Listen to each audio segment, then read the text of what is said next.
pemirsa, kembali lagi di Hidup Sehat. Itu tadi adalah makanan-makanan yang tinggi lemak yang baik untuk tubuh. Nah sekarang di depan kita sudah juga makanan-makanan nih Dokter Vito yang bisa membakar lemak. Oh wow, ini bakar lemak ya, bikin keringetan nih kalau gitu, deg-degan harusnya. Oke, ini kita lihat dari ujung nih ada apa nih kita punya? Minyak kelapa. Nah, Minyak, ini katanya gimana? minyak orang bilang suka ada lemaknya katanya. Nah, ini minyak kelapa nih. Apa yang spesial Dokter di minyak kelapa Ya, ini? baik. Jadi kalau kita bicara minyak kelapa, dulu pernah dengar nggak Dokter Vito dan Dokter Sasa bahwa ada yang katanya VCO Iya, itu VCO, loh. iya. Nah, itu tuh mereka nganggapnya sebagai minyak kelapa karena dari virgin coconut oil, jadi dianggapnya minyak kelapa. Nah, dari minyak kelapa ini apa keunikannya? Mereka lihat komposisinya, di sana ada asam laurat, ada asam kaproat, segala macam. Dan asam-asam itu ternyata golongan dari MCT, medium chain triglyceride. Kalau kita bicara lemak ya, kalau dulu kita sekolah, lemak itu dalam tubuh nanti dipecah tuh. Ada yang rantai pendek, rantai sedang, rantai panjang. Nah ini digolongkan sebagai rantai sedang.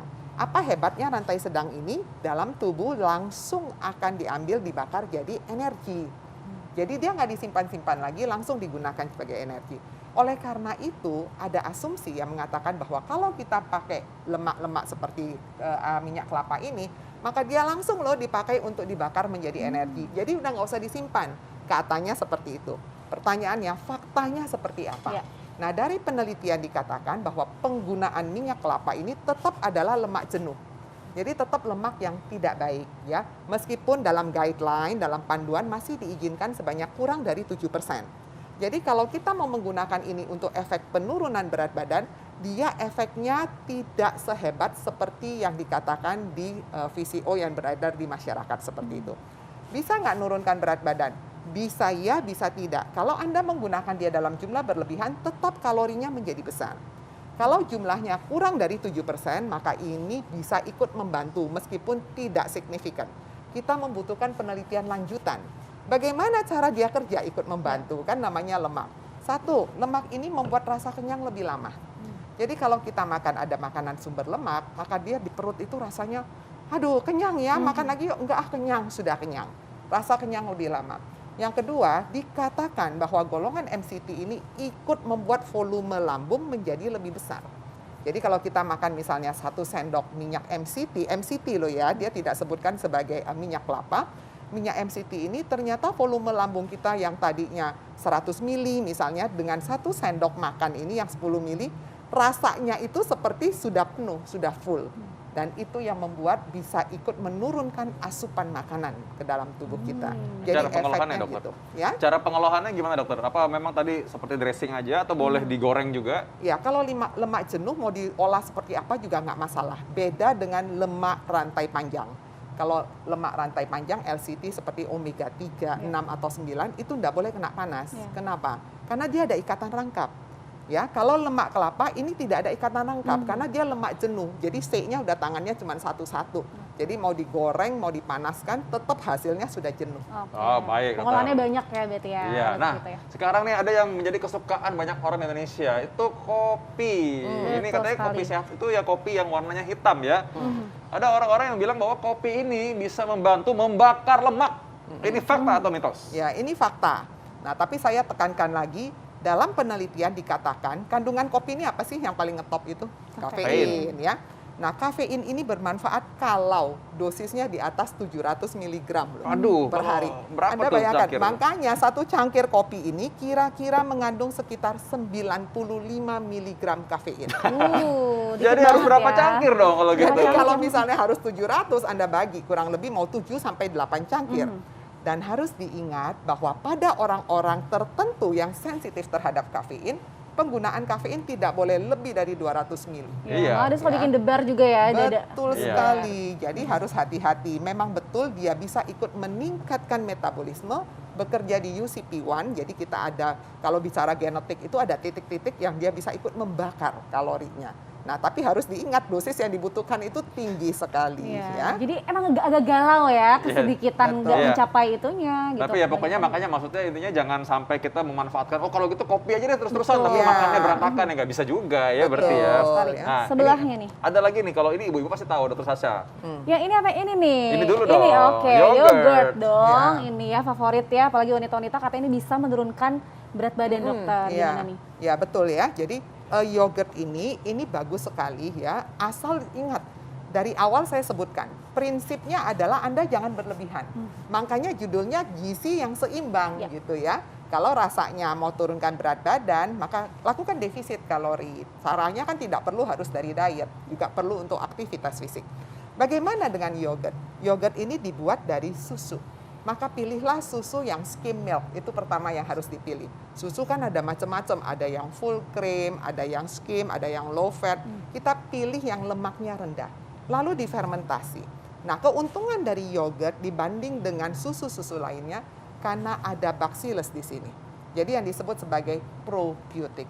Nah, probiotik itu apa urusannya dengan penurunan berat badan? Begitu kita konsumsi, maka dia akan ikut memperkuat sistem pertahanan yang ada di usus besar kita. Kita tahu bahwa tubuh manusia ada yang namanya dunia komensal untuk bakteri, yang utamanya ada di usus besar. Dan ternyata bakteri-bakteri komensal ini punya manfaat yang luar biasa, bukan hanya untuk pertahanan tubuh kita, termasuk mengatur regulasi sistem tubuh kita.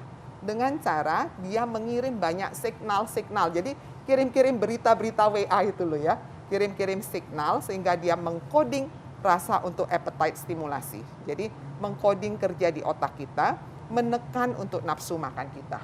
Itu yang pertama.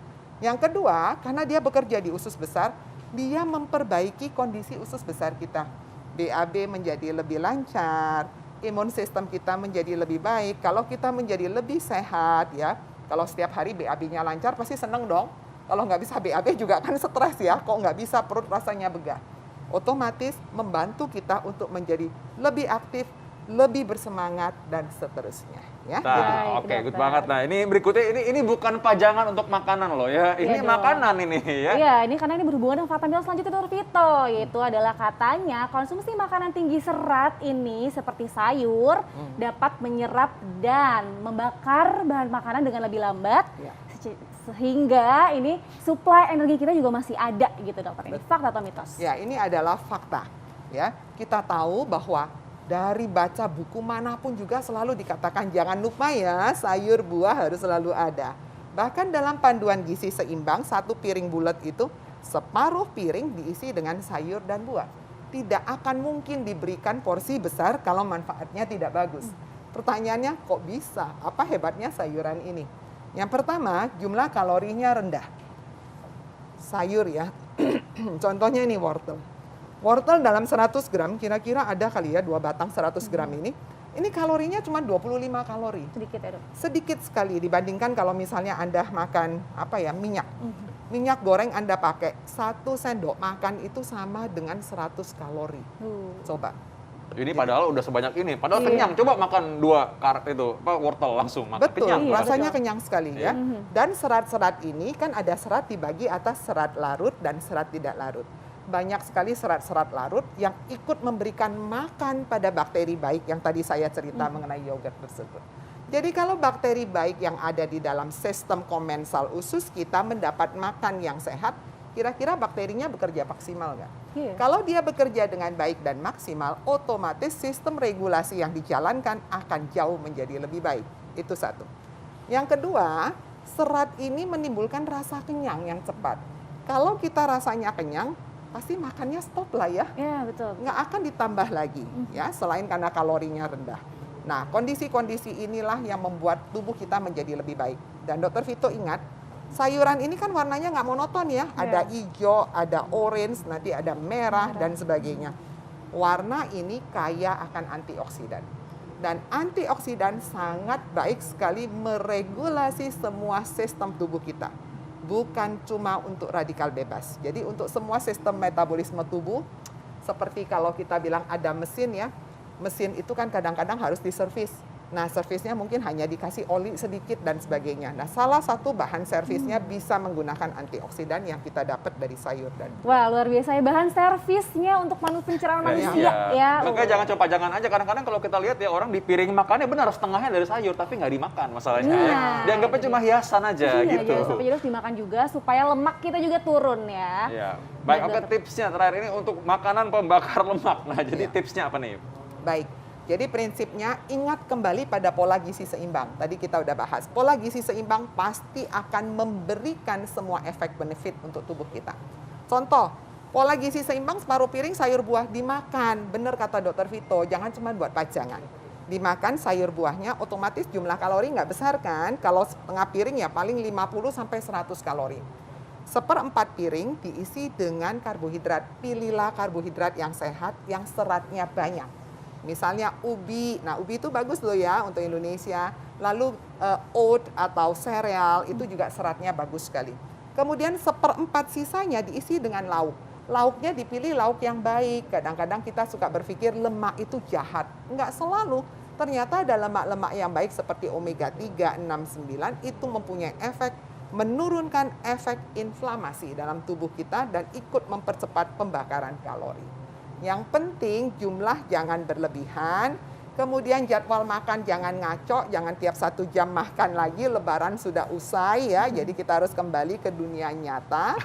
Dan yang berikutnya jangan lupa beraktivitas. Yes, Ya. jangan mager terus dan tentunya pastinya tadi ternyata makan sehat itu tidak seburuk itu ya, ternyata Iya. enak kok ternyata ya. Betul banget Dokter Vito, kayak tadi minyak bisa dipakai yang macam-macam asal porsi seimbang ya Iya. dokter ya. Jadi kalau ekstrim-ekstrim amat lah, yang penting justru malah porsi seimbang supaya nutrisinya juga lebih maksimal. Terima kasih Dokter Ida. Terima Makasih, kasih. Dokter Ida. Nah, tapi ini ada yang penting ya memang ya, berhubung juga dengan tadi makanan penghancur lemak, ini penting sekali karena sekarang banyak kasus yang mungkin penyakit jantung di usia muda. Jadi kita harus tahu nih bagaimana serangan jantung di usia muda dan henti jantung di usia muda. Bagaimana cara mencegahnya, apa solusinya, kita saksikan tetap di Hidup Sehat.